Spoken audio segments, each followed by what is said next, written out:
Topic है UPSC mains और GS paper third आपदा परमानेंट डिजास्टर मैनेजमेंट के इंपॉर्टेंट टॉपिक है। तो आप लोग आंसर राइटिंग करते टाइम इसे यूज कर सकते हैं लोग। और आंसर राइटिंग और अच्छे इम्प्रूव के लिए मैप, डायग्राम और फॉलो चार्ट की यूज कीजिएगा लोग। और डाटा की तो प्राकृतिक और आकार के आधार पर जंगल की आग का वर्गीकरण। तो पहला हो गया सतही आग, भूमिगत आग और जमीनी आग, ग्राउंड फायर। और जंगल की आग का प्रभाव तो इसमें वन अवक्रमण और वायु प्रदूषण हो गया। स्वास्थ्य समस्या, ग्लोबल वार्मिंग, मृदा अवक्रमण और आजीविका, पारिस्थितिकी तंत्र और जैव विविधता का नुकसान। आगे की राह तो इसमें आप लोग ये सुझाव के तौर पे यूज कर सकते हैं लोग। तो जैसे बुनियादी अवसंरचना हो गया और जंगल की आग की निगरानी, सहयोग और संयुक्त अभ्यास, अग्निशमन और उपकरण और मशीनरी और उपकरण, हवाई निगरानी और संचार उपकरण। ये टॉपिक है बाढ़ के। तो भारत में बाढ़ के प्रति अत्यधिक संवेदनशील है।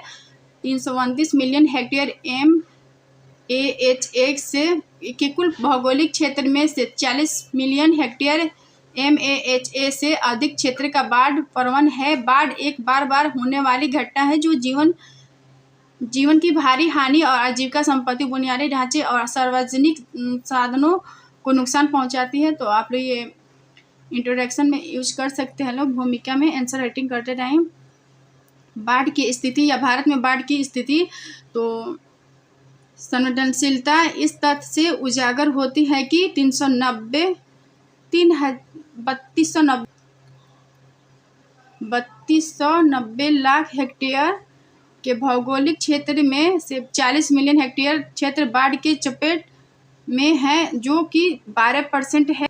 तो ये डाटा आप लोग ज़्यादा से ज़्यादा यूज कीजिएगा लोग। और ये द हिंदू से मिल जाएगा आसानी से।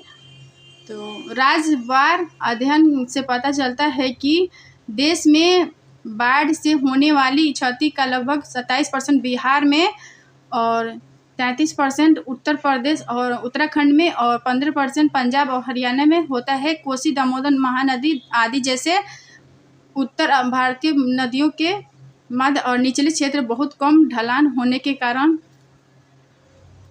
बाढ़ प्रवण है। प्रायद्वीपीय नदियां परिपक्व होती है और उनमें कठोर तल चट्टानें होती है, इसलिए उनमें अवथली घाटियां होती है।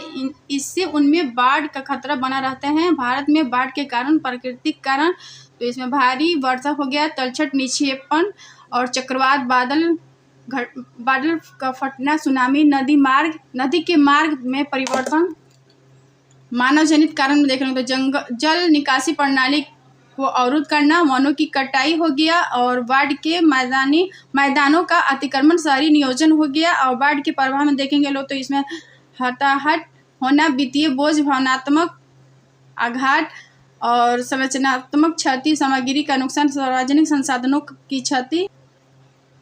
बाढ़ प्रबंधन के उपाय तो इसमें तटबंध हो गया और वनीकरण हो गया और जलाशय, मूल जल निकासी प्रणाली की बहाली।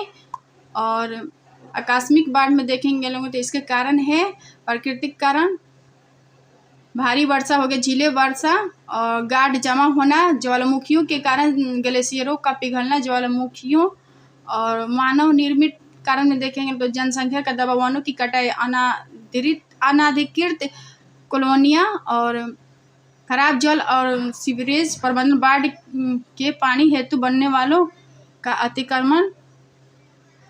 आकस्मिक बाढ़ से संबंधित पूर्व चेतावनी प्रणाली को बेहतर बनाने की पहल कौन कौन से है तो फ्लड गाइडेंस सर्विसेज और दक्षिण एशियाई फ्लैश गाइडेंस सिस्टम FFGS और FFGS।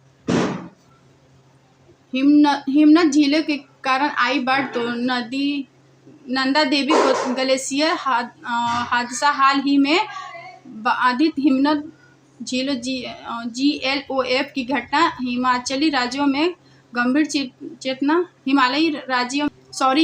राज्यों में गंभीर चिंता और ग्लोबल वार्मिंग का प्रभाव।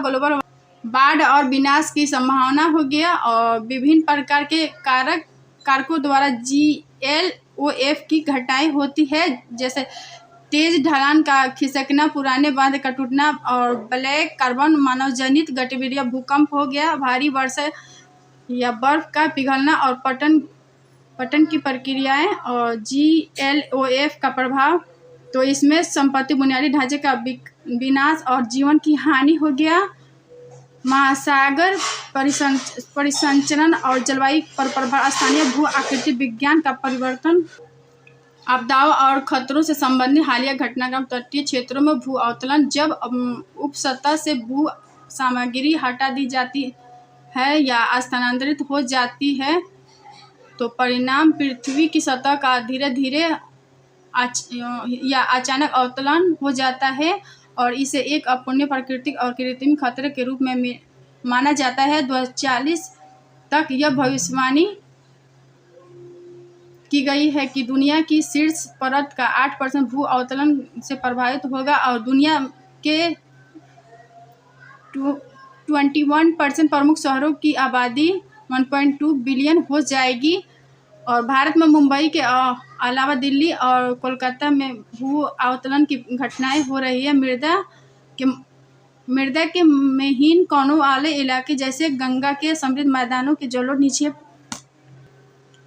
विशेष रूप में इस तरह के खतरे के प्रति संवेदनशील है।